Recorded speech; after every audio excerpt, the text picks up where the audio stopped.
ଆମମାନଙ୍କର ଜୀବନରେ ଈଶ୍ୱରଙ୍କର ବାକ୍ୟ ଯଦି ଆମମାନଙ୍କର ହୃଦୟରେ ନଥିବ, ଈଶ୍ୱରଙ୍କର ବାକ୍ୟ ଯଦି ଆମମାନଙ୍କର ମନରେ ନଥିବ, ଈଶ୍ୱରଙ୍କର ବାକ୍ୟରେ ଯଦି ଆମେ ଅଜ୍ଞ ଥିବା, ତାହେଲେ ଆମମାନଙ୍କର ଜୀବନରେ ଭୟ ଆସିଥାଏ।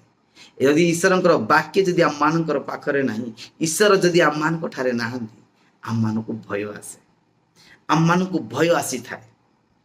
ତେଣୁ ମୋର ପ୍ରିୟ ପ୍ରଭୁଙ୍କର ଲୋକମାନେ, ଆସନ୍ତୁ ଆଜି ଆମେ ପ୍ରଭୁଙ୍କ ନିକଟରେ ନିଜ ନିଜର ଦୋଷ ଦୁର୍ବଳତାକୁ ସମର୍ପଣ କରିବା, ଯାହାଦ୍ୱାରା ଆମମାନଙ୍କୁ ପ୍ରଭୁ ଭୟ କରିବାର ଆତ୍ମା ଦେଇନାହାନ୍ତି।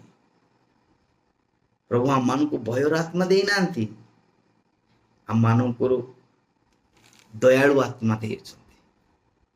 ପବିତ୍ର ଆତ୍ମା ଆମମାନଙ୍କୁ ଦେଇଛନ୍ତି। ପବିତ୍ର ଆତ୍ମା ଆମକୁ ଉତ୍ତମ ଉତ୍ତମ ବିଷୟ ଶିକ୍ଷା ଦେବେ।